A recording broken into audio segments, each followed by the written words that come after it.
भारतीय सेना के प्रशिक्षण केंद्रों में शेरगढ़ इन्फेंट्री रेजिमेंट का नया सैनिक प्रशिक्षण केंद्र सबसे कठिन और कठोर होने के लिए कुख्यात था। नियंत्रण रेखा LOC से अपनी भौगोलिक निकटता के कारण यहां का हर प्रशिक्षण वास्तविक युद्ध जैसे तनाव के बीच आयोजित किया जाता था। शेरगढ़ रेजिमेंट के प्रतीक वीर शेर की तरह यह स्थान साधारण युवाओं को मजबूत योद्धाओं और कमजोर लड़कों को कठोर पुरुषों में बदलने वाला एक विशाल भट्ठी था। लेकिन उस तपती भट्ठी की प्रक्रिया किसी के लिए विकास का स्रोत बनने के बजाय आत्मा को नष्ट करने वाली नरक की आग बन जाती थी। विशेष रूप से रेजिमेंट के भीतर भी सबसे बंद और अलग थलग मानी जाने वाली चार्ली कंपनी प्रशिक्षु सैनिकों के बीच एक ऐसा नाम था जिसे आतंक का पर्याय माना जाता था। एक ऐसी जगह जहां कोई भी भेजा जाना नहीं चाहता था। वह कोई प्रशिक्षण केंद्र नहीं था, वह एक आदमी की विकृत मान्यताओं और सैडोमासोकिस्टिक हिंसा द्वारा शासित एक छोटा सा तानाशाही राज्य था। और उस राज्य के सिंहासन पर 30 वर्ष से थोड़ा अधिक उम्र का एक युवा तानाशाह कैप्टन विक्रम सिंह राठौड़ बैठा था। विक्रम भारतीय सैन्य अकादमी ईमा से स्वर्ण पदक विजेता था और कमीशनिंग के बाद से उसने हर प्रशिक्षण पाठ्यक्रम में सर्वोच्च अंक प्राप्त किए थे। वह सेना का एक शीर्ष अभिजात्य वर्ग का अधिकारी था। उसका सैन्य ज्ञान व्यापक था और उसकी शारीरिक क्षमता विशेष बलों के कमांडो से कम नहीं थी। उसका भविष्य जनरल के पद तक सुरक्षित लग रहा था, एक बिल्कुल सीधा और सफल मार्ग। लेकिन उसके त्रुटिहीन करियर के पीछे एक विशाल अंधेरा था जो उसकी आत्मा को खा रहा था। वह शक्ति की पूजा करता था।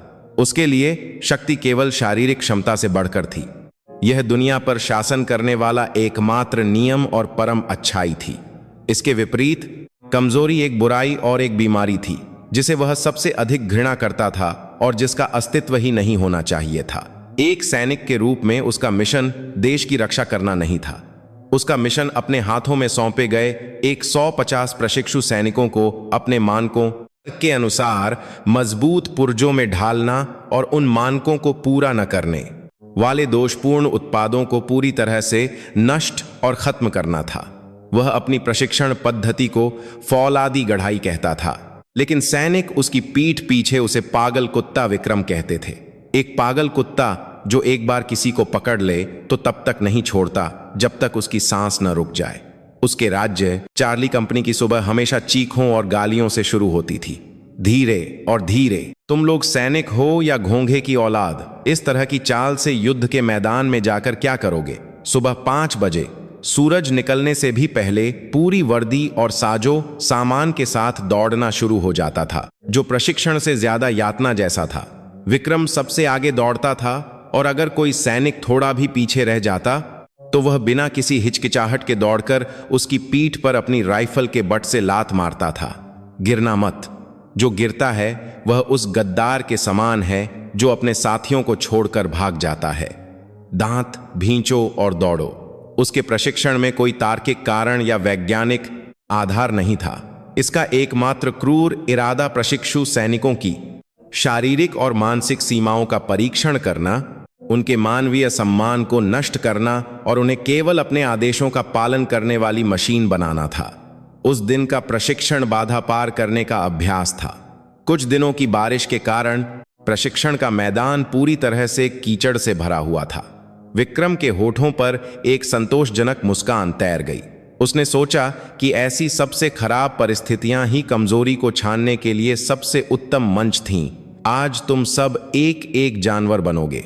रेंगते हुए उस कंटीले तार के नीचे से गुजरो, कीचड़ के गड्ढे को पार करो और आखिरी पहाड़ी तक धावा बोलो। समय सीमा 30 मिनट है, अभी से शुरू करो।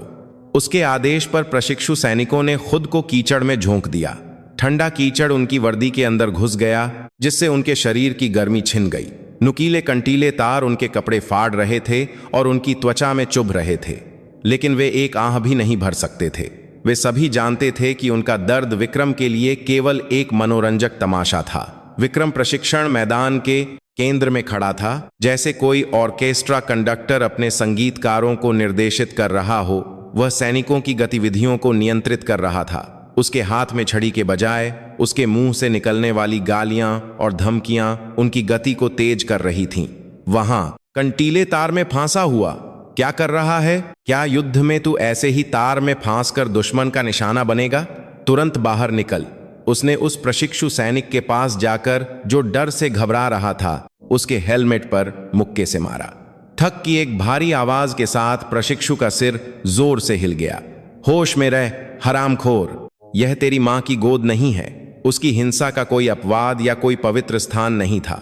वह हर उस व्यक्ति को अपने क्रोध को निकालने का साधन बनाता था जो उसकी नजर में कमजोर दिखता था। वह एक क्रूर शिकारी था जो उनके डर को खाकर जीता था।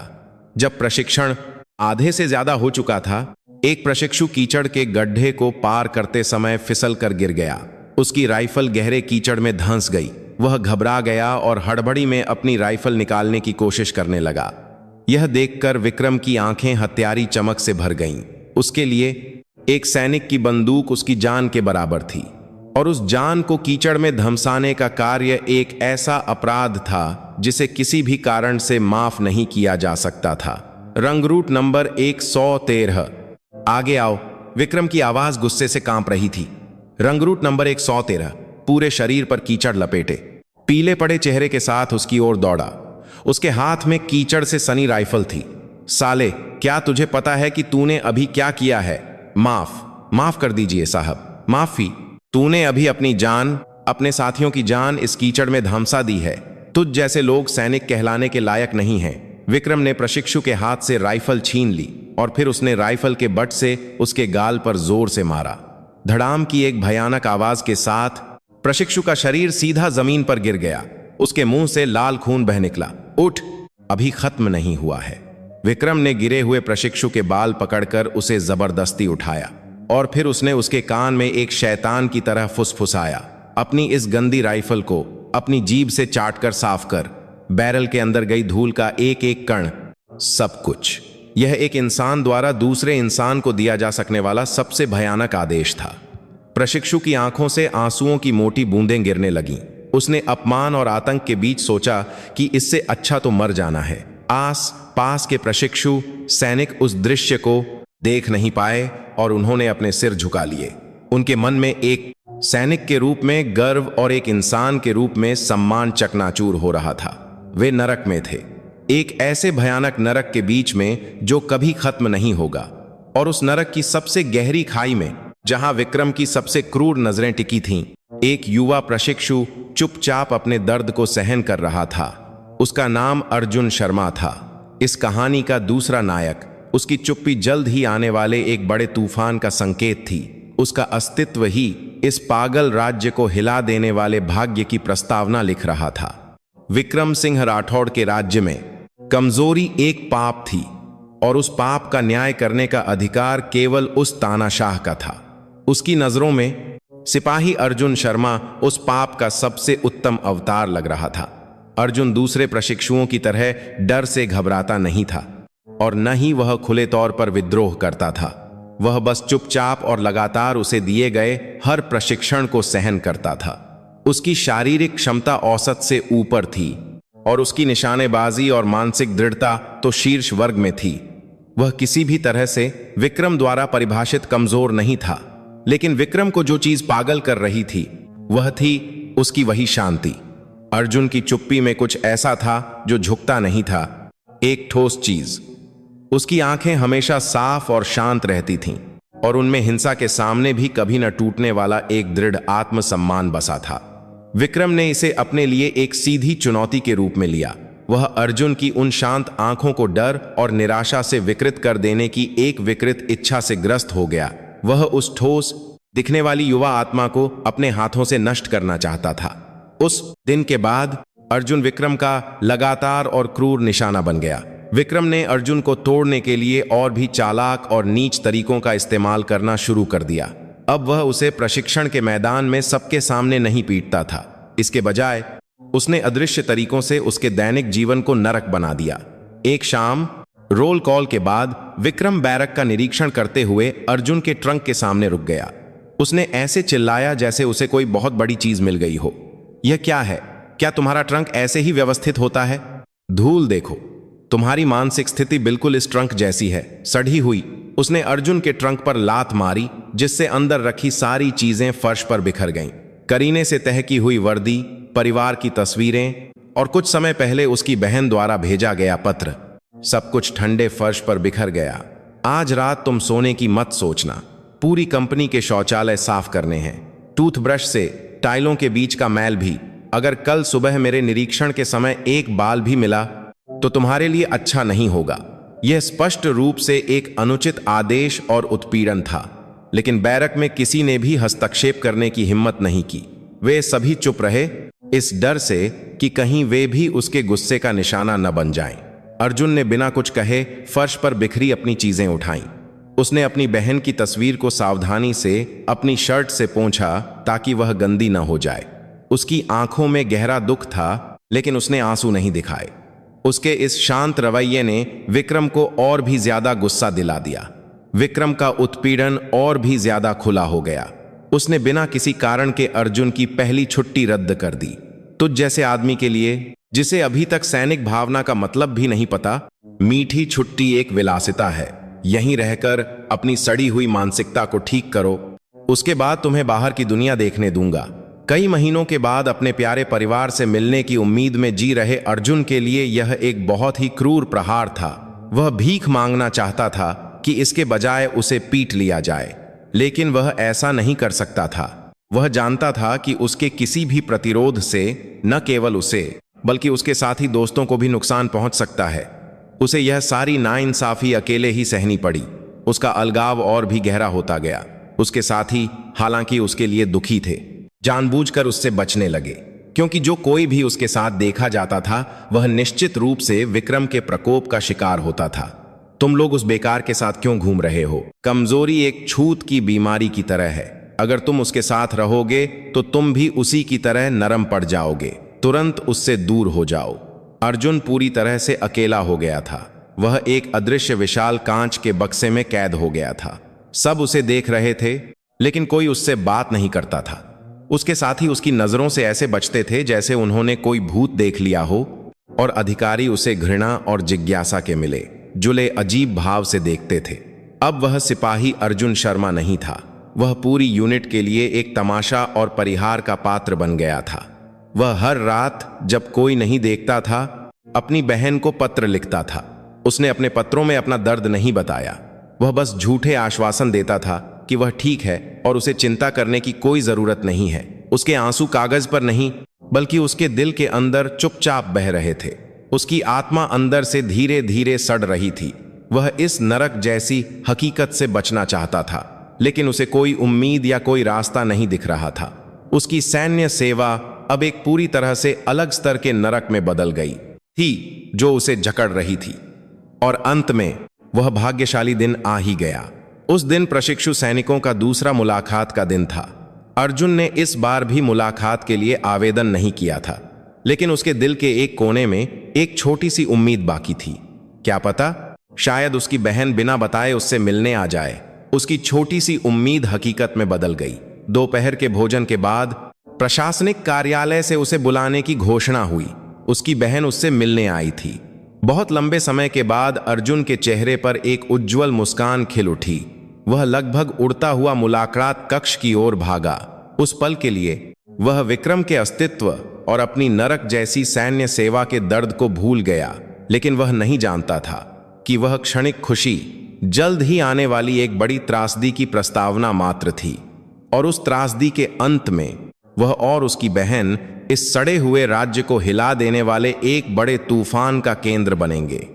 भाग्य का पहिया अब एक अपरिवर्तनीय दिशा में धीरे धीरे घूमने लगा था। शेरगढ़ रेजिमेंट के गेट के बाहर सुबह से ही आगंतुकों की भीड़ थी। अपने प्यारे बेटों का चेहरा देखने के लिए दौड़े आए माता पिता के चेहरों पर उत्साह और खुशी भरी थी।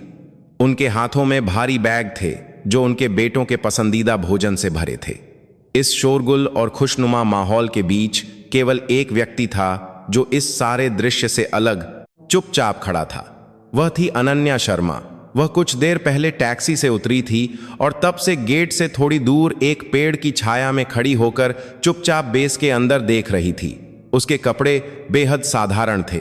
टखनों तक की जीन्स, एक साफ सफेद टी शर्ट और उसके कंधे पर केवल एक छोटा सा इको बैग था। बिना मेकअप वाला चेहरा और कसकर बांधी हुई लंबी चोटी उसे 20 साल की एक साधारण कॉलेज छात्रा जैसा दिखा रही थी। उसमें कहीं भी भारतीय सेना की पहली महिला 2 स्टार मेजर जनरल, सबसे कम उम्र की लड़ाकू डिवीजन कमांडर जैसे भारी और शानदार विशेषणों का कोई निशान नहीं था। उसने अपनी पहचान छिपाने के लिए जानबूझकर सारी चकाचौंध को मिटा दिया था। आज वह एक जनरल नहीं बल्कि सिर्फ अपने इकलौते भाई से मिलने आई एक साधारण बहन बनना चाहती थी। पिछले कुछ महीनों में उसके भाई अर्जुन के पत्रों में हमेशा यही लिखा होता था कि मैं ठीक हूं, लेकिन उसने पंक्तियों के बीच छिपे अपने भाई के गहरे दर्द और अकेलेपन को महसूस कर लिया था। वह दुनिया में किसी से भी बेहतर जानती थी कि उसका भाई अपने मजबूत बाहरी रूप के बावजूद कितनी नाजुक और संवेदनशील आत्मा का मालिक था। उसने गेट पर मुलाकात के लिए पंजीकरण कराया। उसकी सुंदर और शालीन उपस्थिति पर ड्यूटी पर मौजूद युवा सैनिक का चेहरा थोड़ा लाल हो गया। मुलाकात कक्ष में ले जाए जाने के बाद उसने अपने भाई की पसंदीदा समोसे और पनीर टिक्का को मेज पर बड़े करीने से सजाया। फिर वह खिड़की के पास बैठ गई और चुपचाप अपने भाई के आने का इंतजार करने लगी। उसकी नजरें खिड़की के बाहर आते जाते सैनिकों के चेहरों पर टिकी थीं। उसकी आंखों में इक्का आंखें इंतजार करने लगी। जो उनकी छवि दिख रही थी वह वैसी नहीं थी जैसी उसने उम्मीद की थी। ऊर्जावान और जीवंत नए सैनिकों की। उनके चेहरों पर उनकी उम्र से मेल न खाने वाली गहरी थकान और चिंता थी। उनकी चाल ऐसी थी जैसे वे किसी चीज से भाग रहे हों, बेचैन और व्यग्र। वह इस पूरे बेस को घेरे हुए भारी और बीमार माहौल को अपनी त्वचा पर महसूस कर सकती थी। यह जगह सामान्य नहीं थी। उसके एक तेज तर्रार कमांडर के अंतर्ज्ञान ने उसे यही बताया। तभी मुलाकात कक्ष का दरवाजा बेरुखी से खुला और अधिकारियों का एक समूह जोर जोर से बातें करते हुए अंदर आया। उनके केंद्र में एक असाधारण रूप से अभिमानी और दबंग दिखने वाला युवा कैप्टन था। वह विक्रम था। वह सप्ताहांत होने के बावजूद प्रशिक्षु सैनिकों की मुलाकात की स्थिति का निरीक्षण करने के बहाने अपनी शक्ति का प्रदर्शन करने आया था। अरे, तुम लोगों का अनुशासन ढीला हो गया है। क्या यह कोई खेल का मैदान है? सिर्फ इसीलिए कि तुम्हारे परिवार वाले यहाँ हैं? हंसो और बकवास मत करो। एक सैनिक को हमेशा और हर जगह एक सैनिक की तरह व्यवहार करना चाहिए। विक्रम ने प्रशिक्षु सैनिकों और उनके परिवारों पर चिल्लाते हुए उपदेश देना शुरू कर दिया। उसके आने से ही खुशनुमा मुलाकात कक्ष का माहौल तुरंत जम गया। प्रशिक्षु सैनिक अपराधियों की तरह सिर झुकाए खड़े थे और उनके माता पिता समझ नहीं पा रहे थे कि क्या करें। अनन्या ने यह सारा दृश्य ठंडी आंखों से देखा। उसने उस युवा कैप्टन की आंखों में अपने अधीनस्थों की देखभाल करने वाले एक कमांडर की जिम्मेदारी नहीं बल्कि कमजोरों पर शासन करने की एक विकृत सत्ता की भूख को पढ़ा। उसकी भौहें थोड़ी सिकुड़ गईं। विक्रम की नजरें अंततः खिड़की के पास अकेली बैठी अनन्या पर पड़ीं। एक अपरिचित युवा और सुंदर महिला को देखकर उसके चेहरे पर एक पल के लिए दिलचस्पी का भाव आया। उसने अपने पास खड़े एक अन्य अधिकारी से ठुड्डी से उसकी ओर इशारा करते हुए पूछा, वह लड़की कौन है? किसी रंगरूट से मिलने आई है? पहले कभी नहीं देखा। बहुत खूबसूरत है। उसे इस बात की बिल्कुल परवाह नहीं थी कि उसकी बातें उस तक पहुंच सकती हैं। वह अनन्या की ओर आत्मविश्वास से बढ़ा। उसे यकीन था कि उसका मर्दाना आकर्षण और कैप्टन का पद उस युवा महिला को प्रभावित करने के लिए काफी होगा। नमस्कार, मैं company commander captain Vikram Singh Rathore हूं। अगर आप बुरा न माने तो आप किससे मिलने आई हैं? उसने यथासंभव विनम्र होने का नाटक करते हुए नरम आवाज में पूछा, लेकिन उसकी आंखों में उसे ऊपर से नीचे तक घूरती हुई एक कामुक चमक थी। अनन्या ने उसकी नजरों का सामना किया बिना अपनी नजरें हटाए। वह अपनी जगह से उठी भी नहीं और ठंडी औपचारिक आवाज में जवाब दिया, मैं रंगरूट अर्जुन शर्मा से मिलने आई हूं। अर्जुन शर्मा? विक्रम के चेहरे पर एक व्यंग्यात्मक मुस्कान तैर गई। अर्जुन शर्मा, वही कायर जिसे वह सबसे ज्यादा नफरत करता था और जिसे वह जानबूझकर परेशान कर रहा था। ओहो, तो आप उस समस्याग्रस्त सैनिक की बहन हैं। कोई आश्चर्य नहीं कि आप अपने भाई के विपरीत इतनी आकर्षक हैं। आपका भाई तो इतना कमजोर है कि मैं हर दिन उस पर विशेष ध्यान देता हूं। हाँ, उसकी बातों में खुला उपहास था और साथ ही एक अंतर्निहित धमकी भी थी कि तुम्हारे भाई की सैन्य सेवा मेरे हाथ में है। अनन्या की आंखें एक पल के लिए ठंडी हो गईं, लेकिन उसने अपनी भावनाओं को प्रकट नहीं किया। वह बस चुपचाप उसे देखती रही। उसकी इस चुप्पी ने विक्रम के अहंकार को ठेस पहुंचाई।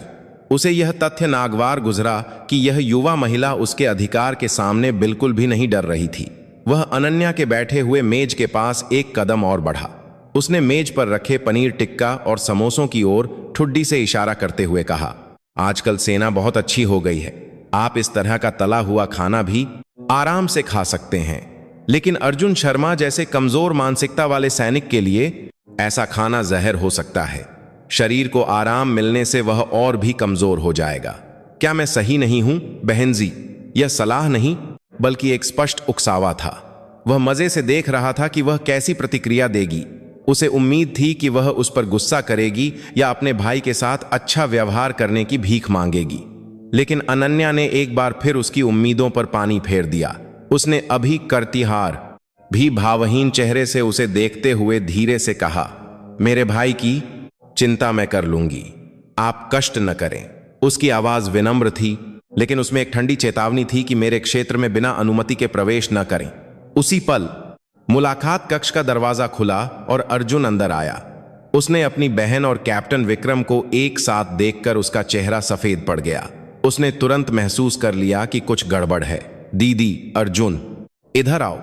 अनन्या ने अपने भाई की ओर एक गर्मजोशी भरी मुस्कान और हाथ के इशारे से बुलाया।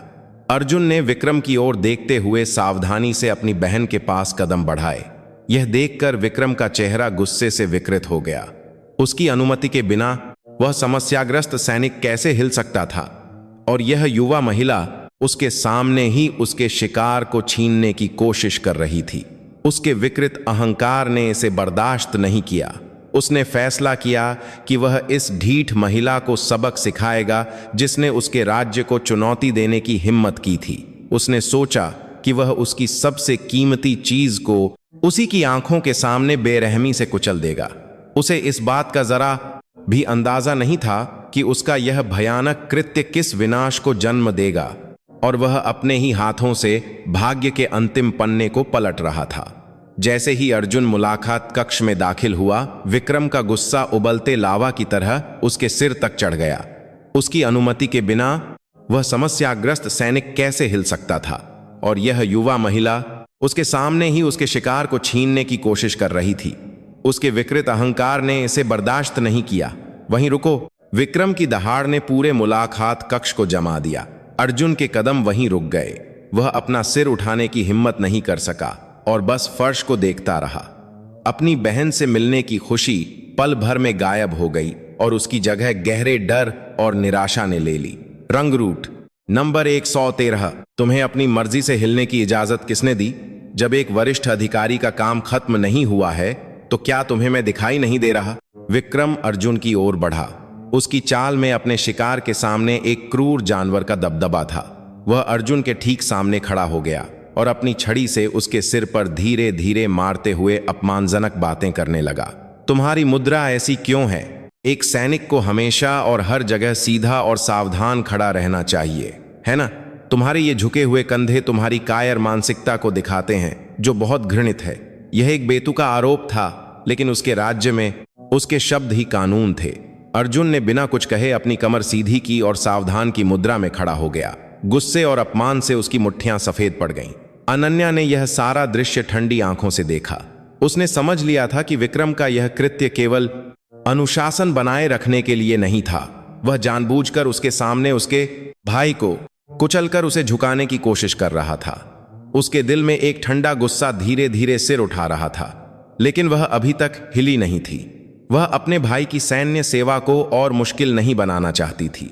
वह चुपचाप इस स्थिति के खत्म होने का इंतजार कर रही थी, लेकिन विक्रम रुकने के मूड में नहीं था। अर्जुन का भरपूर अपमान करने के बाद उसने अपने गंदे मुंह से उसके परिवार को भी घसीटना शुरू कर दिया। तुम्हारी यह कमजोर काया देखकर तुम्हारे घर का हाल भी बिना देखे ही पता चल रहा है। अगर तुम्हें अच्छी परवरिश मिली होती तो आज तुम्हारी यह हालत नहीं होती, है ना? उसी पल अर्जुन की आंखें तेज हो गईं। वह अपने प्रति अपमान सह सकता था, लेकिन वह अपने परिवार का अपमान बर्दाश्त नहीं कर सकता था। कैप्टन साहब, अर्जुन ने कांपती आवाज में कहना शुरू किया, मेरे बारे में आप जो भी कहें मैं सह लूंगा, लेकिन कृपया मेरे परिवार के बारे में कुछ न कहें। यह एक प्रतिरोध था, एक गुलाम द्वारा अपने मालिक को दिया गया एक छोटा लेकिन दृढ़ विद्रोह का संकेत। मुलाकात कक्ष में सभी लोगों ने अपनी सांसें रोक लीं। उन्होंने आने वाले भयानक परिणाम का अनुमान लगा लिया था, और जैसा कि अपेक्षित था, विक्रम के चेहरे से वह नीच मुस्कान गायब हो गई। उसका चेहरा गुस्से से भयानक रूप से विकृत हो गया। उसे अपने कानों पर विश्वास नहीं हुआ। अर्जुन जैसे कीड़े ने उसके अधिकार को सीधे चुनौती दी थी। उसके दिमाग में तर्क की आखिरी बची हुई रस्सी टक करके टूट गई। क्या साले, क्या तू मरने के लिए इतना उतावला है? तू किसकी हिम्मत से मेरे सामने अपनी आवाज ऊंची कर रहा है? विक्रम की दहाड़ ने पूरे मुलाकात कक्ष को हिला दिया। अब उसने और संकोच नहीं किया। उसने फैसला किया कि वह इस ढीठ लड़के को सबके सामने दिखाएगा कि विद्रोह की कीमत कितनी भयानक होती है। उसने अर्जुन का दाहिना हाथ बेरहमी से पकड़ा और फिर उसने उसकी बांह को उसकी पीठ के पीछे मोड़ना शुरू कर दिया। आह! अर्जुन के मुंह से दर्द भरी चीख निकली। उसकी बांह के जोड़ टूटने जैसी पीड़ा दे रहे थे। दीदी बचाओ! अर्जुन ने सहज रूप से अपनी बहन की ओर चीख लगाई। उसी पल अनन्या की आंखें बिजली की तरह चमक उठीं। उसका शरीर अपनी जगह से उछल पड़ा, लेकिन उसके हिलने से पहले ही विक्रम के क्रूर कृत्य ने एक अपरिवर्तनीय परिणाम को जन्म दे दिया था। साले, अभी भी होश में नहीं आया? क्या तेरी बहन की भी बांह इसी तरह तोड़ दूं? विक्रम ने एक शैतान जैसी आवाज में गुर्राते हुए अर्जुन की बांह पर आखिरी जोर लगाया। कड़ी, एक बहुत ही स्पष्ट और भयानक आवाज शांत मुलाकात कक्ष में गूंज उठी। यह एक सूखी टहनी के बेबस होकर टूटने जैसी आवाज थी। अर्जुन के मुंह से एक ऐसी दर्दनाक चीख निकली जिस पर विश्वास करना मुश्किल था कि यह किसी इंसान की है। उसकी दाहिनी बांह एक अप्राकृतिक कोण पर बेबस होकर लटक गई थी। उसका चेहरा दर्द और सदमे से सफेद पड़ गया था। मुलाकात कक्ष में सभी लोग जम गए थे। उनकी आंखों के सामने एक युवा अधिकारी ने एक निहत्थे प्रशिक्षु सैनिक की बांह को नंगे हाथों से तोड़ दिया था।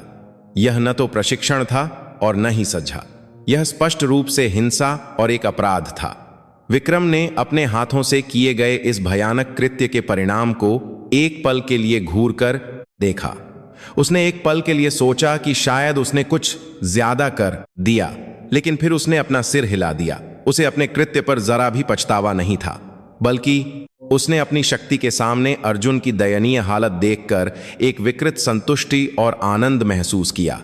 उसने सोचा कि इस सार्वजनिक सज्जा के माध्यम से उसने अपने राज्य में पूर्ण व्यवस्था स्थापित कर दी है। उसने लटकते हुए अर्जुन को फर्श पर फेंक दिया और फिर एक विजेता की तरह मुस्कुराते हुए वह अनन्या की ओर मुड़ा। उसे उम्मीद थी कि वह डर से रोएगी, चिल्लाएगी या उससे अपने भाई को बचाने की भीख मांगेगी, लेकिन उसकी आंखों के सामने खड़ी महिला का रूप उसकी उम्मीदों से बिल्कुल अलग था। वह रो नहीं रही थी, उसमें डर का कोई निशान नहीं था। वह बस उसे ठंडी और शांत नजरों से देख रही थी। उसकी आंखें अजीब थीं। कुछ देर पहले तक अपने भाई के लिए चिंता और गर्मजोशी से भरी उसकी आंखें गायब हो गई थीं। उसकी आंखों में कोई भी भावना नहीं थी। नहीं, वे आंखें तो एक ऐसी खाली खाई की तरह थीं जहां से सारी भावनाएं गायब हो गई थीं। एक गहरी ठंडी हिम नदी जो सब कुछ निगल लेती है और सब कुछ जमा देती है। उस नजर का सामना करते ही विक्रम ने अनजाने में अपनी रीढ़ में एक ठंडी सिहरन महसूस की। उसे एक भयानक भ्रम हुआ कि वह किसी इंसान से नहीं बल्कि किसी और चीज से सामना कर रहा है। उसके होंठ बहुत धीरे धीरे खुले। हरामखोर। उसकी आवाज धीमी थी, लेकिन उसमें नरक की सबसे गहरी खाई से गूंजने वाला एक ठंडा गुस्सा था। तूने अभी अपने हाथों से अपनी कब्र खोदी है। इन शब्दों के साथ उसका शरीर हिला। यह एक ऐसी गति थी जिसे इंसानी आंखें पकड़ नहीं सकती थीं, बिजली की चमक जैसी। त्रासदी समाप्त हो चुकी थी और अब न्याय शुरू हो रहा था। अर्जुन की बांह टूटने की वह भयानक कड़कड़ाहट जब मुलाकात कक्ष की हवा को चीर गई तो अनन्या की दुनिया भी साथ में ढह गई। उसके दिमाग में तर्क को थामे हुए आखिरी धागा टक करके टूट गया। उसके चेहरे से अपने भाई के लिए गर्मजोशी भरी मुस्कान और हर भावना का रंग झूठ की तरह गायब हो गया। उसका चेहरा एक ठंडी संगमरमर की मूर्ति की तरह सख्त हो गया था, जिसे बड़ी कुशलता से तराशा गया हो। और उसकी आंखें बदल गईं। कुछ देर पहले तक गर्मजोशी से भरी उसकी आंखें कहीं नहीं थीं। उसकी आंखों में कोई भी भावना नहीं थी। नहीं, वे आंखें एक ऐसी खाली खाई की तरह थीं जहां से सारी भावनाएं खत्म हो गई थीं। एक गहरी ठंडी हिमनदी जो सब कुछ निगल लेती है और सब कुछ जमा देती है। उस नजर का सामना करते ही विक्रम ने अनजाने में अपनी रीढ़ में एक ठंडी सिहरन महसूस की। उसे एक भयानक भ्रम हुआ कि वह किसी इंसान से नहीं बल्कि किसी और चीज से सामना कर रहा है। हरामखोर। उसके होंठ बहुत धीरे धीरे खुले। तूने अभी अपने हाथों से अपनी कब्र खोदी है। इन शब्दों के साथ उसका शरीर हिला। यह एक ऐसी गति थी जिसे इंसानी आंखें पकड़ नहीं सकती थीं। बिजली की चमक जैसी। त्रासदी समाप्त हो चुकी थी और अब न्याय शुरू हो रहा था। विक्रम अपनी जीत का जश्न मना रहा था और फर्श पर पड़े कराहते अर्जुन को घृणा से देख रहा था। उसे अपनी पीठ के पीछे से आ रही मौत की परछाई का जरा भी अंदाजा नहीं था। अनन्या का पहला हमला बिना आवाज के शुरू हुआ। उसने बिल्ली की तरह नरम और चुपके से विक्रम की पीठ के पीछे पहुंची, जैसे वह अपने दर्द से कराहते भाई की आवाज के अलावा कोई और शोर बर्दाश्त नहीं करना चाहती थी। उसके कदमों ने सूखी पत्ती पर चलने की भी आवाज नहीं की। उसने विक्रम के दाहिने कंधे के जोड़ को सटीकता से पकड़ लिया। उसके हाथ पतले और नरम थे, लेकिन उनमें मौजूद पकड़ स्टील के शिकंजे जैसी थी। विक्रम के मुंह से दर्द भरी चीख निकली।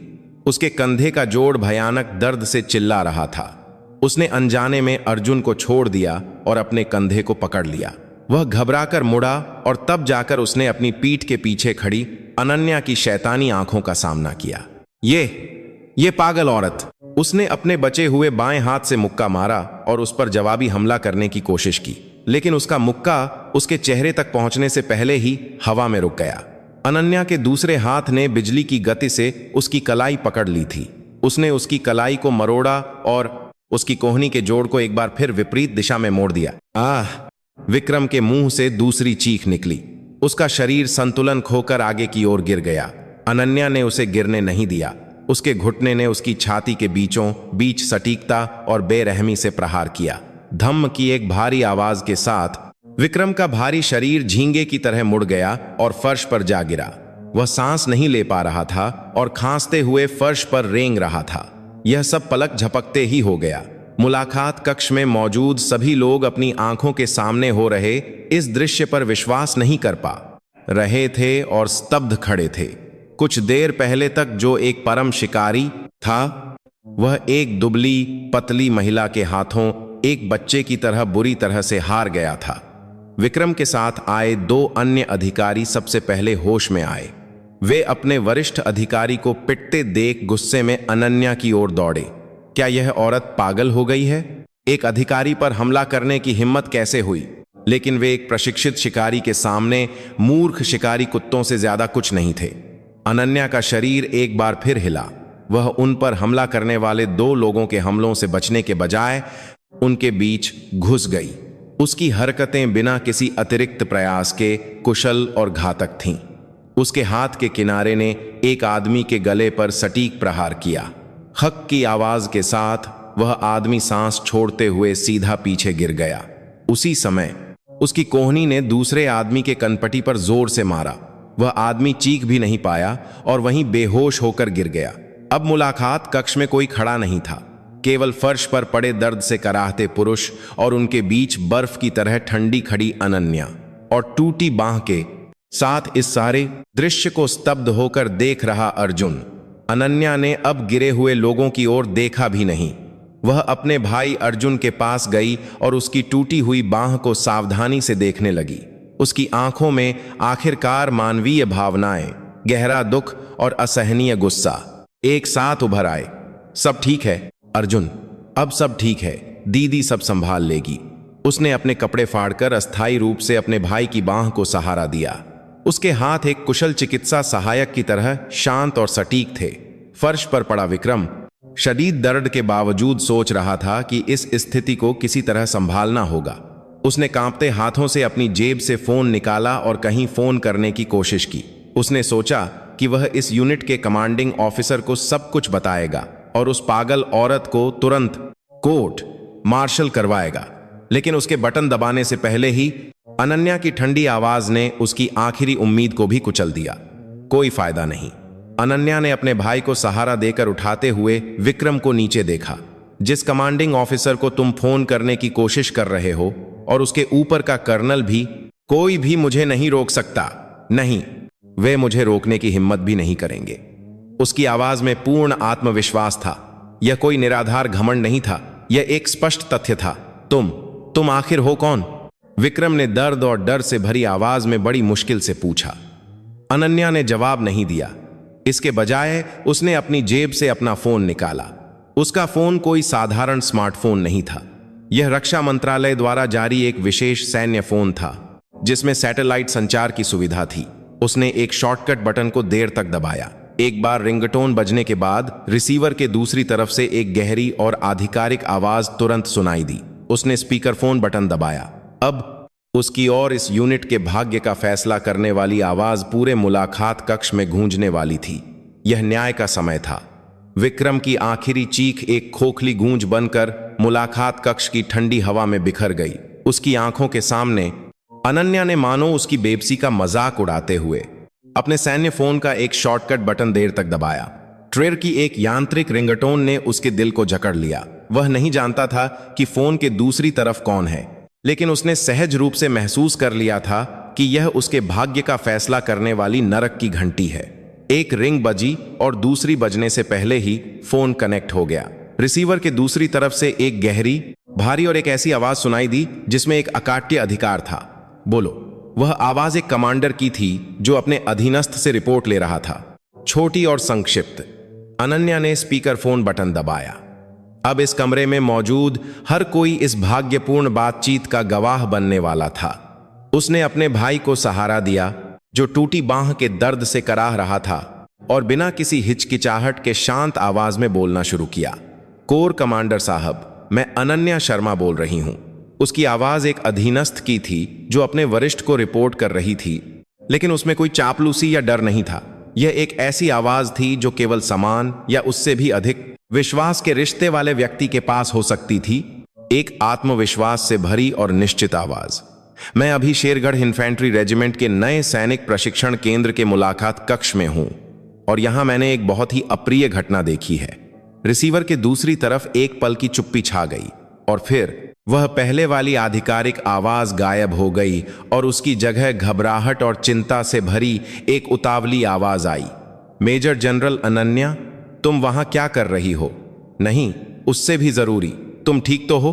क्या हुआ? Major general. वह शब्द स्पीकर फोन के माध्यम से पूरे मुलाकात कक्ष में गूंज गया और समय एक बार फिर रुक गया।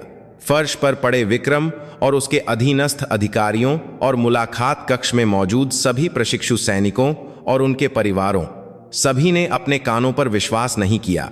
उन्होंने अभी क्या सुना था? मेजर जनरल, 2 स्टार वाला, भारतीय सेना का एक शीर्ष कमांडर, एक ऐसा पद जो केवल डिवीजन कमांडर या उससे ऊपर के जनरलों को ही मिलता है। आकाश के समान ऊंचा पद। उन्होंने अनजाने में अपना सिर घुमाकर अनन्या को देखा। जीन्स और सफेद टी शर्ट, लंबा बंधा हुआ बाल और एक युवा मासूम चेहरा। उसमें कहीं भी एक जनरल का दबदबा या गंभीरता नहीं थी। वह बस एक सुंदर साधारण लड़की की तरह दिख रही थी। लेकिन फोन के दूसरी तरफ से आने वाली वह उतावली और सम्मान से भरी आवाज एक स्पष्ट वास्तविकता थी। मेजर जनरल अनन्या, क्या हुआ? आपने बिना बताए अकेले वहां जाने का फैसला क्यों किया? बिना किसी सुरक्षा के। फोन के दूसरी तरफ की आवाज लगभग एक विनती जैसी थी। उस आवाज का मालिक इस क्षेत्र की सभी इकाइयों का नेतृत्व करने वाला कोर का सर्वोच्च कमांडर था। एक 3 सितारा लेफ्टिनेंट जनरल यानी कोर कमांडर। कोर कमांडर उसे मेजर जनरल साहिबा कहकर बुला रहा था और घबरा रहा था। उसी पल फर्श पर पड़े विक्रम के दिमाग में तर्क की आखिरी बची हुई रस्सी पूरी तरह से टूट गई। उसकी आंखों के सामने सब कुछ सफेद हो गया। उसे एक भयानक सदमा लगा, जैसे उसके पूरे जीवन को ही नकार दिया गया हो। जिस औरत को उसने लड़की कहकर उपहास किया था, जिस औरत के परिवार का उसने मजाक उड़ाया था और जिस औरत के भाई की बांह उसने सबके सामने तोड़ी थी, वही औरत भारतीय सेना की पहली और सबसे कम उम्र की महिला 2 स्टार मेजर जनरल, एक जीवित किंवदंती थी जिसके सामने उसके अपने कोर कमांडर भी सम्मान से बात करते थे। उसे अब जाकर ठीक से समझ आया कि उसने क्या किया था। उसने केवल एक महिला पर, एक अधिकारी पर हमला नहीं किया था। उसने भारतीय सेना के गौरव और सेना के पवित्र पदानुक्रम को अपने गंदे जूतों से बेरहमी से कुचल दिया था। आहा! विक्रम के मुंह से एक निरर्थक कराह निकली। उसके पूरे शरीर से ताकत निकल गई और वह वहीं फर्श पर ढह गया। उसकी आंखें शून्य में ताक रही थीं। उसने महसूस किया कि उसकी सैन्य सेवा नहीं, उसका पूरा जीवन ही उसी क्षण पूरी तरह से समाप्त हो गया था। अनन्या ने अब विक्रम की ओर देखा भी नहीं। उसकी नजरें केवल अपने भाई पर टिकी थीं, जो अपनी टूटी बांह को पकड़े दर्द से कराह रहा था। उसने फोन की ओर बर्फ जैसी ठंडी आवाज में रिपोर्ट जारी रखी। कोर कमांडर साहब, यहां शेरगढ़ रेजिमेंट की चार्ली कंपनी के कमांडर कैप्टन विक्रम सिंह राठौड़ ने मुलाकात के दौरान एक प्रशिक्षु सैनिक पर सार्वजनिक रूप से गाली ग्लौज और हमला किया है। उसने मेरी आंखों के सामने मेरे भाई की बांह को नंगे हाथों से तोड़ दिया है। रिसीवर के दूसरी तरफ से कोर कमांडर की स्तब्ध सांस सुनाई दी। क्या उस पागल ने? यह केवल एक व्यक्ति का व्यक्तिगत विचलन नहीं लगता है। मैंने जो कुछ देर देखा है उससे लगता है कि इस पूरी यूनिट में अमानवीय हिंसा और दमनकारी संस्कृति गहराई से जमी हुई है। यह एक बहुत ही गंभीर मामला है जो हमारी पूरी सेना की प्रतिष्ठा को धूमिल करता है। इसीलिए कोर कमांडर साहब, मैं आपसे औपचारिक रूप से अनुरोध करती हूं, कृपया तुरंत कोर की सीधी कमान वाली military police special task force और सतर्कता विभाग को यहां भेजें। मैं मौके पर ही पूरी स्थिति का नेतृत्व करूंगी। इस यूनिट में मौजूद सभी अनियमितताओं और भ्रष्टाचार को इस अवसर पर जड़ से उखाड़ फेंकना होगा। उसकी आवाज में कोई हिचकिचाहट या अनिश्चितता नहीं थी। यह एक अधीनस्थ का अनुरोध नहीं, बल्कि एक कमांडर का आदेश जैसा था। रिसीवर के दूसरी तरफ कोर कमांडर एक पल के लिए बोल नहीं पाया। वह अनन्या के स्वभाव को किसी से भी बेहतर जानता था। वह एक बार फैसला कर ले तो किसी भी बाहरी दबाव के आगे नहीं झुकती थी और अंत तक अपने फैसले पर अड़ी रहती थी। एक स्टील जैसी महिला, और उसका निर्णय कभी गलत नहीं हुआ था। ठीक है, मैं तुरंत कार्रवाई करता हूं। 10 मिनट के भीतर तुम्हारे द्वारा अनुरोधित सभी बल मौके पर पहुंच जाएंगे। और मेजर जनरल अनन्या, एक और फापे सांदे, मुझे खेद है, एक कमांडर के रूप में मैंने अपनी अधीन इकाइयों की ठीक से देखभाल नहीं की। सारी जिम्मेदारी मैं लेता हूं। कोर कमांडर ने अपनी गलती को साफ साफ स्वीकार कर लिया। यह न्यूनतम शिष्टाचार और सम्मान था जो वह उसे दिखा सकता था। धन्यवाद कोर कमांडर साहब। बातचीत वहीं खत्म हो गई। अनन्या ने फोन अपनी जेब में रखा और दर्द से कराहते अपने भाई की पीठ को धीरे धीरे सहलाया। उसकी आंखें फिर से एक गर्मजोशी से भरी बहन की आंखों में बदल गई थीं, लेकिन उसके आस पास की हवा अभी भी ठंडी और जानलेवा थी। मुलाकात कक्ष में मौजूद सभी लोग इस बात से कांप रहे थे कि उन्होंने अभी इतिहास का एक पन्ना देखा है।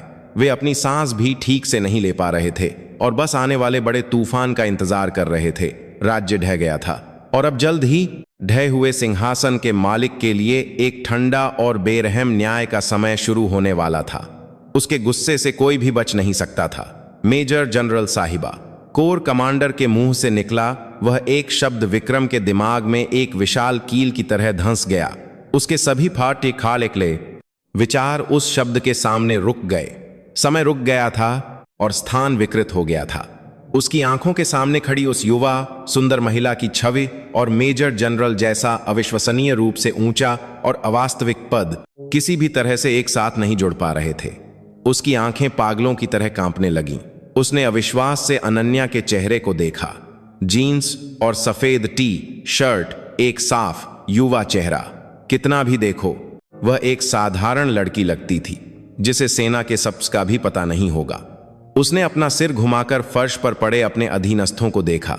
2 हट्टे कट्टे अधिकारियों को कुछ ही सेकंड में धराशायी कर देने वाली वह अवास्तविक युद्ध क्षमता और अंत पेरेंद्रेटे इनगाज लिकलिएक्लिक में उसने दर्द से कराहते अर्जुन के चेहरे और उसकी बांह को सहारा देती अनन्या की छवि को बारी बारी से देखा।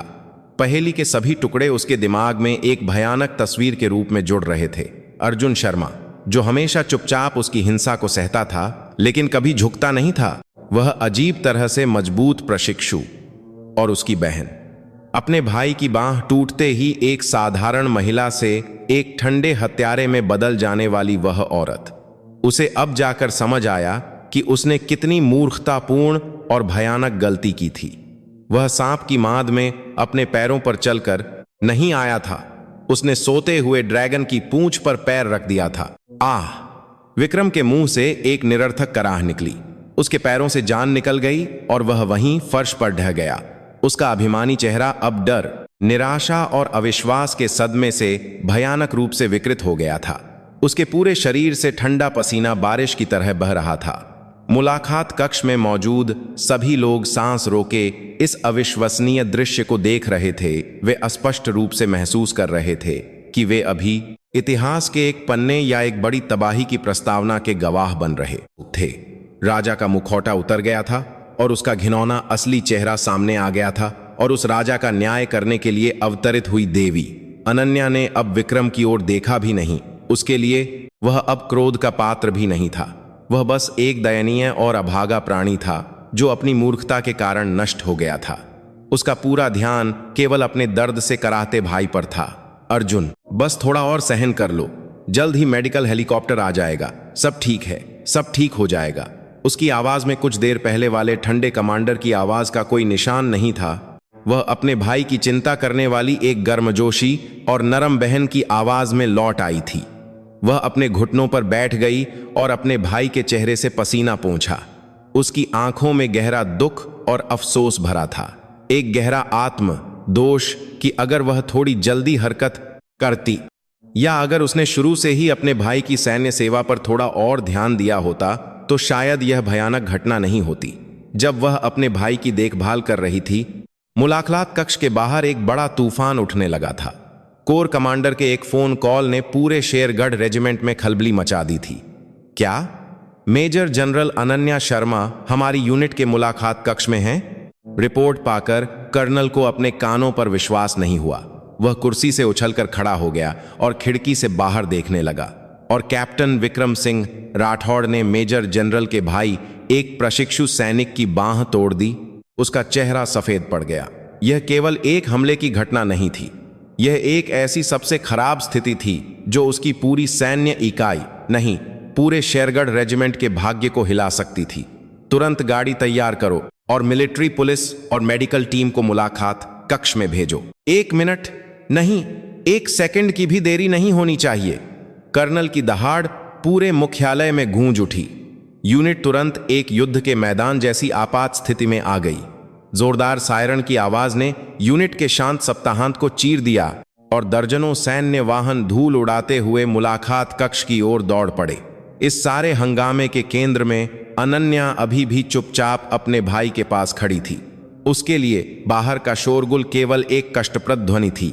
उसके लिए इस समय दुनिया में किसी भी चीज से ज्यादा जरूरी अपने भाई के दर्द को कम करना था। उसकी यह शांति फर्श पर पड़े विक्रम को और भी गहरी निराशा के गर्त में धकेल रही थी।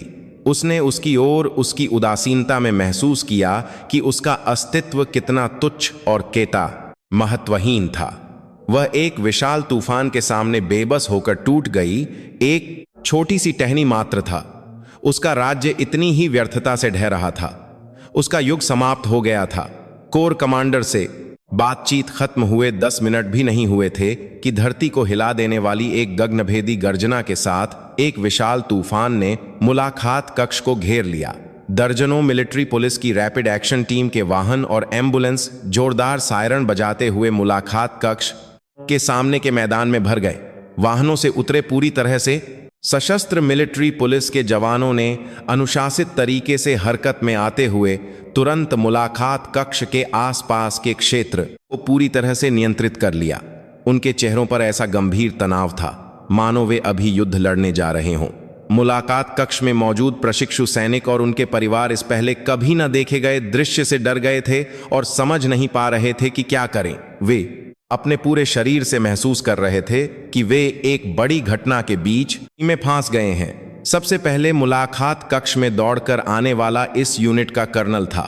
वह पसीने से भीगा हुआ हांफते हुए अनन्या के सामने खड़ा हुआ। उसका चेहरा कागज की तरह सफेद पड़ गया था। उसे इस बात का असहनीय दायित्व और डर महसूस हो रहा था कि उसके अधिकार क्षेत्र में, और वह भी भारतीय सेना की जीवित किंवदंती मेजर जनरल अनन्या शर्मा के भाई पर हमला हुआ है।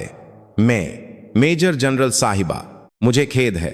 मैंने एक अक्षम्य पाप किया है। उसने पद और प्रतिष्ठा को भूलकर उसके सामने गहरा सिर झुकाया। उसके पीछे कमांडिंग ऑफिसर और अन्य स्टाफ अधिकारी पीले पड़े चेहरों के साथ आए और अपराधियों की तरह सिर झुकाए खड़े हो गए। अनन्या ने उनकी माफी स्वीकार नहीं की। उसने उनकी ओर देखा भी नहीं। उसकी नजरें केवल अपने दर्द से कराहते भाई पर टिकी थीं। मेडिकल टीम कहाँ है? उसकी आवाज बर्फ जैसी ठंडी थी। जी, तुरंत हेलीकॉप्टर से army hospital research and referral में स्थानांतरित करने की व्यवस्था की जाएगी। इंतजार कर रहे मेडिकल ऑफिसर ने कड़क आवाज में जवाब दिया। तुरंत स्ट्रेचर लिए हुए चिकित्साकर्मी तेजी से अंदर आए और अर्जुन के शरीर को सावधानी से स्ट्रेचर पर रखा। अनन्या ने अपने भाई को स्ट्रेचर पर ले जाते हुए आखिरी पल तक उसका हाथ नहीं छोड़ा। चिंता मत करो अर्जुन, कुछ नहीं होगा। दीदी जल्द ही तुम्हारे पास आ रही है। जब उसका भाई उसकी नजरों से ओझल हो गया, तब जाकर वह अपनी जगह से उठी और उसने फर्श पर पड़े विक्रम और उसे डर से देख रहे उसके अधीनस्थ अधिकारियों को ठंडी नजरों से धीरे धीरे देखा। जहां भी उसकी नजरें पड़ती, अधिकारी अनजाने में सिकुड़ जाते। उसकी नजरें अंततः कर्नल पर पड़ी। कर्नल जी, मेजर जनरल साहिबा, अब मैं जो कह रही हूं उसे ध्यान से सुनो। उसकी आवाज शांत थी, लेकिन उसमें एक अकाट्य पूर्ण शक्ति थी। उस फर्श पर पड़े कैप्टन विक्रम सिंह राठौड़ को तत्काल प्रभाव से पद से हटाकर गिरफ्तार किया जाए। लागू आरोप हैं अधीनस्थ पर हमला और चोट पहुंचाना, अधिकार का दुरुपयोग और वरिष्ठ अधिकारी का अपमान। वरिष्ठ अधिकारी का अपमान, इस शब्द पर कर्नल का चेहरा और भी सफेद पड़ गया। इसका मतलब था कि विक्रम ने जिस पर हमला किया था वह केवल एक प्रशिक्षु की बहन नहीं, बल्कि एक सेवारत जनरल अनन्या शर्मा थीं, और इस मामले को आधिकारिक तौर पर उठाया जाएगा। यह विक्रम की सैन्य सेवा को पूरी तरह से समाप्त करने की एक ठंडी घोषणा थी।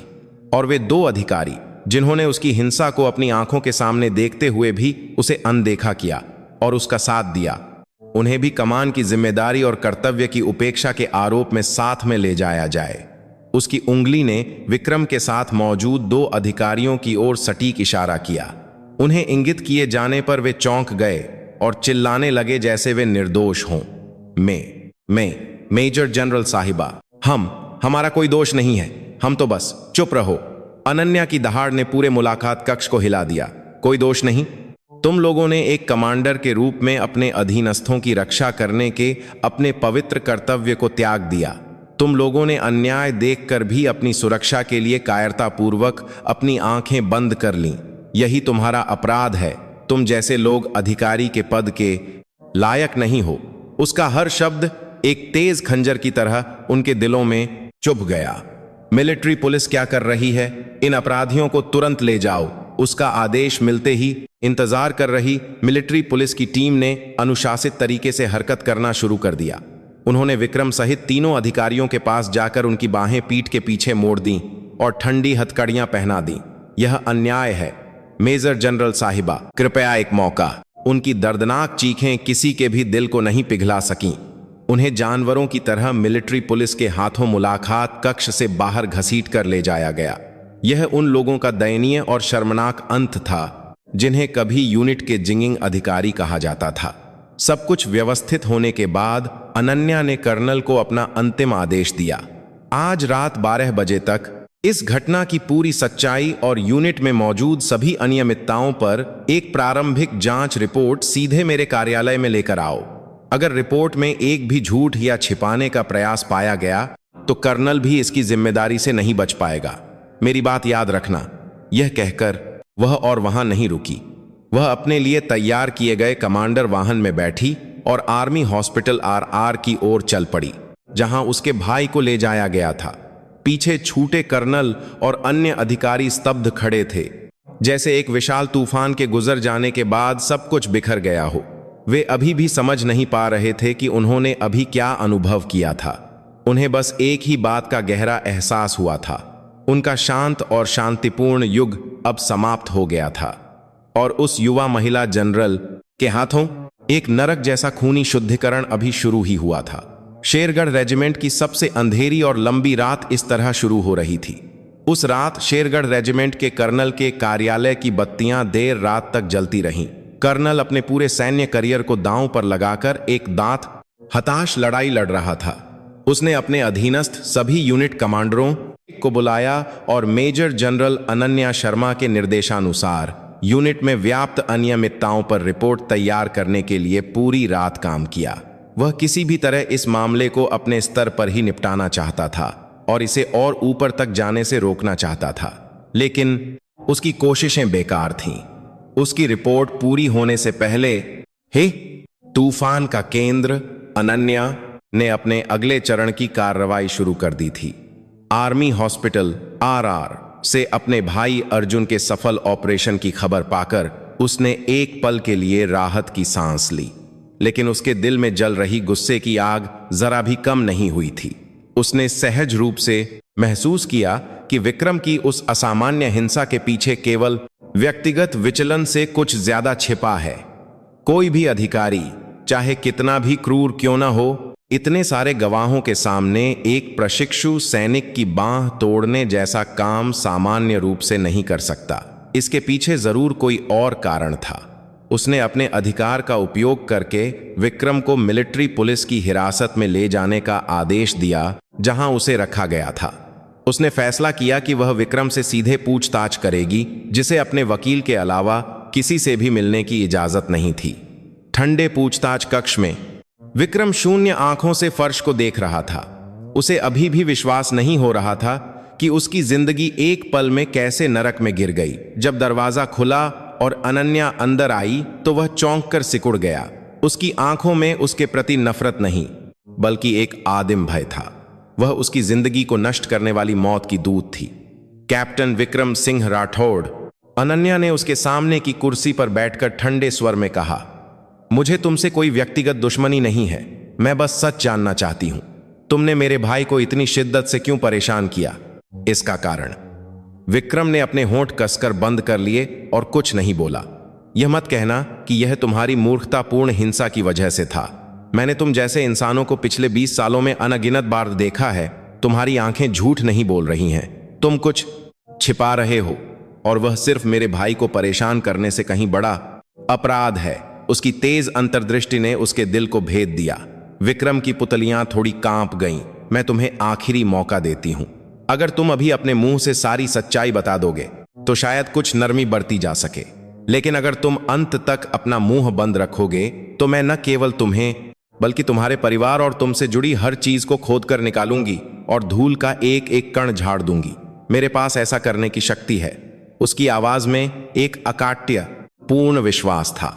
विक्रम ने सहज रूप से समझ लिया कि वह केवल धमकी नहीं दे रही है। वह एक पल के लिए हिचकिचाया।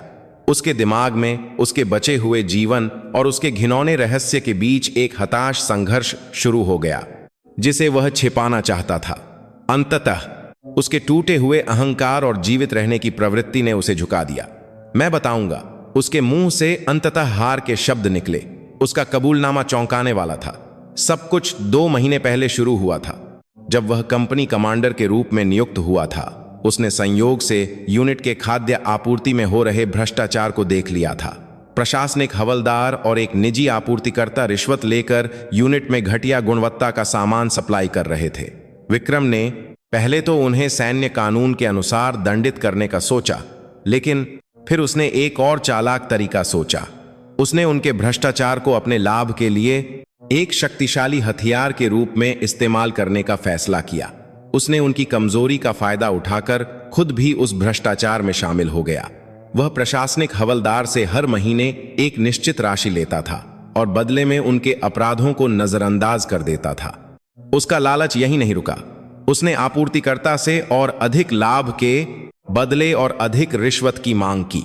सैनिकों का भोजन दिन ब दिन खराब होता गया, लेकिन उसकी जेबें भरती गईं। और उस भाग्य के दिन अर्जुन ने संयोग से यह सब देख लिया था। अर्जुन ने रात की संतरी ड्यूटी के दौरान यूनिट के पिछले गेट पर विक्रम को आपूर्तिकर्ता से पैसे का लिफाफा लेते हुए साफ साफ देख लिया था। विक्रम घबरा गया। उसे इस विचार से शदीद बेचैनी हुई कि उसकी सब कुछ एक तुच्छ प्रशिक्षु के कारण बर्बाद हो सकता है। उसने अर्जुन को अपने पास रखकर उस पर कड़ी नजर रखने और उसे नियंत्रित करने का फैसला किया, ताकि वह बाहर किसी को भी इस बारे में बताने की हिम्मत न कर सके। उसका लगातार उत्पीड़न केवल एक सैडोमासोकिस्टिक कृत्य नहीं था, यह अपने अपराध को छिपाने के लिए एक सुनियोजित ब्लैकमेल था। और मुलाकात कक्ष में की गई हिंसा उस बेचैनी के चरम पर पहुंचने पर अपने रहस्य को जानने वाले को पूरी तरह से नष्ट कर देने का एक आखिरी हताश प्रयास था। सारी सच्चाई सामने आ गई। अनन्या का चेहरा गुस्से से सख्त हो गया था। उसे यह जानकर दिल टूट गया कि उसका भाई केवल हिंसा का शिकार नहीं था, बल्कि एक विशाल भ्रष्टाचार के जाल को तोड़ने की कोशिश करने वाला एक साहसी व्हिस्लर ब्लोअर था। वह अब और वहां नहीं रुकी। उसने विक्रम के कबूलनामे को रिकॉर्ड किया और तुरंत अपने सीधे वरिष्ठ कोर कमांडर को इसकी सूचना दी। मामला एक नए मोड़ पर पहुंच गया। यह अब केवल एक कमांडर के हमले का मामला नहीं था, यह एक विशाल सैन्य आपूर्ति भ्रष्टाचार घोटाला था जो पूरी यूनिट को हिला सकता था। कोर कमांडर ने तुरंत रक्षा मंत्रालय की जांच एजेंसी से संयुक्त जांच का अनुरोध किया। अगली सुबह शेरगढ़ रेजिमेंट पर एक बार फिर एक बड़ा तूफान आया। दर्जनों रक्षा मंत्रालय के जांचकर्ताओं ने यूनिट पर छापा मारा। उनका पहला निशाना प्रशासनिक हवलदार था। वह अपने कार्यालय में भ्रष्टाचार के खातों को नष्ट करने की कोशिश करते हुए रंगे हाथों पकड़ा गया। उसके कबूलनामे से भ्रष्टाचार की कड़ी एक एक करके सामने आने लगी। कमांडिंग ऑफिसर, कर्नल और यहां तक कि डिवीजन मुख्यालय के कुछ अधिकारी भी, वे पिछले कई सालों से अपने आरामदायक सैन्य जीवन के लिए युवा सैनिकों के खून पसीने को बेच रहे थे। अनन्या का गुस्सा अब एक व्यक्ति से बढ़कर पूरी भारतीय सेना की ओर हो गया था। उसने इस अवसर पर सेना में फैले इस सड़े हुए भ्रष्टाचार के जाल को पूरी तरह से तोड़ने का दृढ़ संकल्प किया। उसके हाथ में न्याय की तलवार अब और ऊंचे और भी अंधेरे स्थानों की ओर इशारा कर रही थी। सच्चाई की रोशनी अंततः सबसे गहरे अंधेरे को रोशन करने लगी थी। समय बीतता गया, मौसम बदल गया और शेरगढ़ रेजिमेंट को हिला देने वाले उस विशाल तूफान का समय भी समाप्त होने की ओर था। सैन्य अदालत ने पागल कुत्ता विक्रम गेट के मुख्य दोषियों पर बिना किसी दया के कठोर न्याय सुनाया। मामले के मुख्य अपराधी पूर्व कैप्टन विक्रम सिंह राठौड़ को अधीनस्थ पर हमला और चोट पहुंचाने, अधिकार का दुरुपयोग, रिश्वतखोरी आदि सभी आरोपों में दोषी पाया गया और उसे 25 साल की कैद की सजा सुनाई गई, जो सैन्य अदालत के इतिहास में एक अभूतपूर्व कठोर सजा थी। उसका सारा सम्मान और पेंशन छीन लिया गया और उसका नाम भारतीय सेना के इतिहास में सबसे शर्मनाक नामों में से एक के रूप में दर्ज हो गया। उसके साथ मिलकर सैन्य आपूर्ति भ्रष्टाचार का नेतृत्व करने वाले प्रशासनिक हवलदार और इसे अनदेखा करने वाले और साथ देने वाले कमांडिंग ऑफिसर, कर्नल सहित सभी भ्रष्ट अधिकारियों को उनके अपराधों के अनुसार कठोर कानूनी सजा मिली। जिन्होंने कभी शेरगढ़ रेजिमेंट को आतंक और भ्रष्टाचार का राज्य बना दिया था, वे अब ठंडी जेल की सलाखों के पीछे अपने पापों का पश्चाताप करते हुए अपना शेष जीवन बिताने वाले थे। न्याय हो चुका था। अदालत में राहत के साथ साथ न्याय की स्थापना का एक भारी सन्नाटा था। विक्रम सिंह राठौड़ और उसके गिरोह पर कठोर फैसले के बाद शेरगढ़ रेजिमेंट में ऐसा लगा मानो एक लंबी और कठोर सर्दी के बाद आखिरकार गर्म वसंत आ गया हो। यूनिट पर छाए डर और दमन के बादल छूट गए थे और उसकी जगह एक सतर्क आशा और स्वस्थ ऊर्जा ने अंकुरित होना शुरू कर दिया था। रक्षा मंत्रालय ने इस घटना के बाद पूरी यूनिट में बड़े पैमाने पर सुधार किए। भ्रष्ट और अक्षम कमांडरों को बदल दिया गया और उनकी जगह सक्षम और ईमानदार नए लोगों ने ले ली। यूनिट के सभी प्रशिक्षण प्रणालियों और कल्याणकारी योजनाओं को केवल सैनिकों के दृष्टिकोण से पारदर्शी और तर्कसंगत रूप से सुधारा गया। सबसे बड़ा बदलाव प्रशिक्षु सैनिकों में आया। वे अब कमांडर के दृष्टिकोण से पारदर्शी, गुस्से से बचने के लिए उपभोज्य वस्तु नहीं थे। वे सम्मानित भारत के गौरवशाली पुत्र थे। प्रशिक्षण अभी भी कठिन और थकाऊ था, लेकिन उसमें तर्कसंगत सिद्धांत और भाईचारा जीवित था। और उस बदलाव के केंद्र में अर्जुन शर्मा था। वह अब अतीत का कमजोर और डरा हुआ सिपाही नहीं था। वह इस घटना का सबसे बड़ा पीड़ित था और साथ ही सब कुछ ठीक करने वाला एक छिपा हुआ नायक भी था। उसकी साहसी चुप्पी और निर्णायक क्षण में प्रतिरोध ने अन्य सभी प्रशिक्षु सैनिकों को अन्याय के खिलाफ लड़ने की आशा और साहस दिया था। उसके साथी और वरिष्ठ अब उसे दया या विशेष व्यवहार से नहीं देखते थे। वे उसका दिल से सम्मान करते थे और उसका अनुसरण करते थे। उन्होंने उसके अंदर बसी किसी भी कठिनाई के आगे न झुकने वाली मजबूत मानसिक शक्ति को देखा था। प्लास्टर हटने के बाद अर्जुन पहले से कहीं ज्यादा सक्षम और स्वस्थ हो गया था। उसने सभी प्रशिक्षणों में सक्रिय रूप से भाग लिया और हमेशा आगे बढ़कर अपने साथियों के लिए एक मिसाल कायम की। उसे प्लाटून लीडर प्रशिक्षु का काम सौंपा गया और उसने अपनी प्लाटून का सफलतापूर्वक नेतृत्व किया और अंततः पासिंग आउट परेड में कर्नल का प्रशस्ति पत्र प्राप्त करने का सर्वोच्च सम्मान भी हासिल किया। उसने अपने ऊपर हावी अतीत के घावों को अपनी ताकत से पार कर लिया था और एक और भी मजबूत और परिपक्व सैनिक के रूप में उभरा था। समय बीत गया और अंततः शेरगढ़ रेजिमेंट के नए सैनिकों की पासिंग आउट परेड का दिन आ गया। परेड ग्राउंड पर पिछले कुछ महीनों के कठिन प्रशिक्षण को पूरा करके असली सैनिक बने प्रशिक्षु सैनिक गर्व से खड़े थे। उनके चेहरों पर आत्मविश्वास और गर्व भरा था। उनके परिवार अपने गौरवशाली बेटों को देखने के लिए दर्शकों की दीर्घा में भरे हुए थे और उस दीर्घा में सबसे आगे, सबसे ऊंची जगह पर इस सारे बदलाव को लाने वाली असली नायिका मेजर जनरल अनन्या शर्मा एक प्रभावशाली मुद्रा में बैठी थीं। वह विशेष रूप से अपने भाई की पासिंग आउट परेड में उसे बधाई देने के लिए आई थीं। परेड का अंतिम चरण उत्कृष्ट प्रशिक्षु सैनिकों को पुरस्कार देने का समारोह चल रहा था। कर्नल के मुंह से एक गौरवशाली नाम गूंजा, सर्वश्रेष्ठ प्रशिक्षु सैनिक अर्जुन शर्मा। अर्जुन तालियों की गड़गड़ाहट के बीच मंच पर चढ़ा। उसकी चाल में कोई हिचकिचाहट नहीं थी, केवल आत्मविश्वास था। वह मंच पर खड़ी अपनी बहन मेजर जनरल अनन्या शर्मा के सामने खड़ा हुआ और उसने अपनी पूरी सैन्य सेवा के दौरान की सबसे कड़क और अनुशासित आवाज में सैल्यूट किया। जय हिंद। अनन्या ने गर्व भरी आंखों से अपने भाई को देखा और उसका सैल्यूट स्वीकार किया। उसने खुद उसके सीने पर चमकता हुआ पदक लगाया। उसकी आंखों में गर्म आंसू आ गए। दोनों ने कुछ नहीं कहा, लेकिन उनकी नजरों में हजारों भावनाएं थीं। एक दूसरे के लिए गहरा प्यार, अटूट विश्वास और शब्दों में बयां न किया जा सकने वाला आभार। परेड खत्म होने के बाद अनन्या ने अपने भाई के कंधे पर हाथ रखा। बहुत मेहनत की मेरे भाई, तुम पर बहुत गर्व है। धन्यवाद दीदी, अगर आप नहीं होती तो मैं। अनन्या ने उसके मुंह पर हाथ रख दिया। नहीं, यह तुमने खुद किया है। तुम मेरे जाने हुए किसी भी सैनिक से ज्यादा मजबूत हो। दोनों एक दूसरे को देखकर खुलकर मुस्कुराए। उनकी लंबी और कठोर सर्दी अब पूरी तरह से खत्म हो गई थी। घाव भर गए थे और एक दूसरे के प्रति गहरी समझ और प्यार के निशान बन गए थे। परेड ग्राउंड पर चिलचिलाती धूप बरस रही थी। यह केवल मौसम का वसंत नहीं था, यह अंततः उनके जीवन में आया दूसरा शानदार वसंत था। और उस वसंत के बीच में भारत की रक्षा करने वाले दो गौरवशाली सैनिक कंधे से कंधा मिलाकर खड़े थे। उनके भविष्य में अब और कोई अंधेरा नहीं होगा।